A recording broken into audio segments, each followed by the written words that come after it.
Thank you. Hi.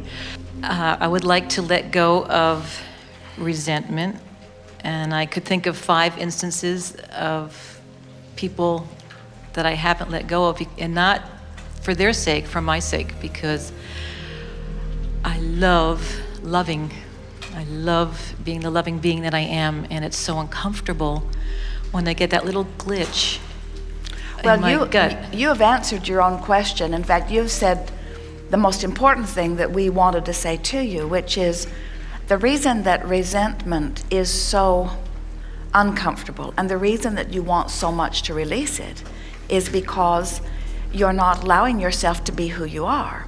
And the thing about resentment that is particularly interesting, especially when you are resenting another, is that what you're actually saying to them or feeling toward them is, you know, I'm a happy person, which is natural, and I want to be a happy person, but because of something that you are doing or have done, I'm not able to be that happy person. Therefore, you have my power.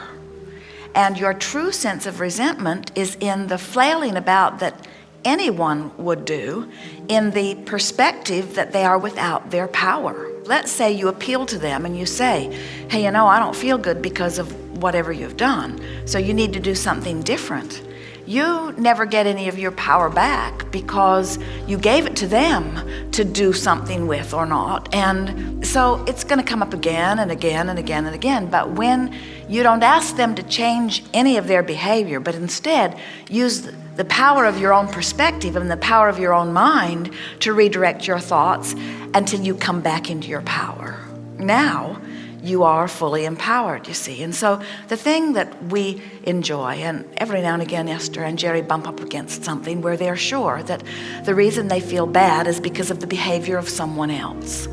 And we particularly enjoy it when that person continues to be as bad as Jerry and Esther think that they are and refuses to change what they're doing. They just continue to be that bad, which gives Jerry and Esther the option of turning and going with the flow, or holding themselves in resistance to the flow and giving that person the credit for them being out of the flow. There are a lot of people who will tell you one thing and do another. There are people who will mislead you, who will pretend to be one thing when they are really another. In other words, we're not saying that you don't have a legitimate gripe or a legitimate claim. We're just saying that if you wait for some outside arbitrator to make them be the way you need them to be so that you feel better, there'll always be another one and another one and another one. Where if you take your stand and you reclaim your power by saying to them, I resent you and it feels terrible, therefore, I'm going to do something about my resentment. I'm not going to ask you to do something about your behavior. Because when you're trying to control conditions or circumstances, there's just another and another and another and another and another and another. Jerry and Esther had an experience recently where someone asked them to enter into an agreement, which they usually don't do, but they did. And then the person proceeded to break the agreement at every turn, and then proceeded to threaten them if they didn't allow a further breach of the agreement. And as it went on, first Jerry and Esther, mostly Esther's mouth was hanging open in disbelief. She could not believe that they could be so bold and blatant about it. But the longer it persisted, for many, many months it went on, the longer it persisted, the deeper their level of resentment became. And short of going to battle, which they don't want to do, they could not get this person to do something different. And so the resentment just sort of festered. Now, Jerry and Esther have a wonderful life, and in the scheme of everything that they're living, it was not a big part of their life, although it started taking more and more and more and more and more of their time. And Esther found herself wanting to clean it up, but believing that to clean it up, this person had to stop doing that. In other words, still not taking responsibility. Only this was so in your face and so apparent that Esther said, time to clean up my vibration, time to accept my own power, time to acknowledge that nobody can do anything that is big enough that it deserves my resentful attention. Because resentful attention only gets you more of what you do not want. And I was thinking about why I said there's just 5 people.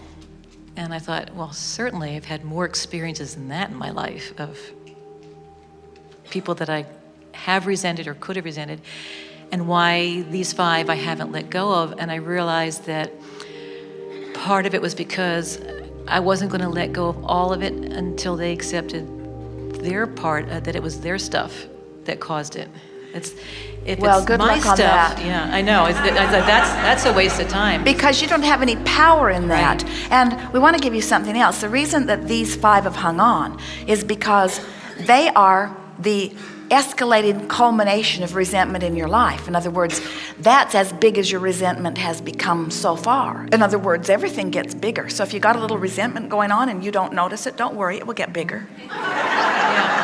And if you've got a little resentment going on and you don't notice it, or better still, you don't let go of it. And you see, this is the thing that's tricky, because as you're standing there in this stream and you are feeling resentment, and by darn, you're right about what you're feeling resentment about. In other words, you got the contract right here in your hand.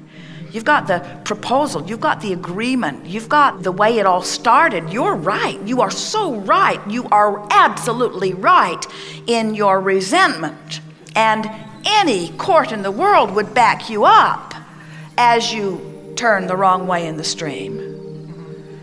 And they'll continue to back you up as wrongdoer after wrongdoer comes and does you wrong. The courts will say they're wrong, they're wrong, they're wrong, they're wrong. Your life is crappy because they're wrong. But what you want to say is, no, I live a good life regardless of what anybody else is doing, because they can't bump into me in my boat. The only reason they can bump into me in my boat is because I'm hanging around somewhere near their water. If I'm really flying free, nobody's going to bump into me in my boat, as in your analogy. Okay. I'm just going to move free. And if somebody's going to be bumping up alongside of me, they're going to be feeling as good and flying as high as I am. And then we bump together, it's fun. Yeah. Wonderful. Thank you so much. It is. Yes, indeed. And there is great love here for you. That is clear. Yeah.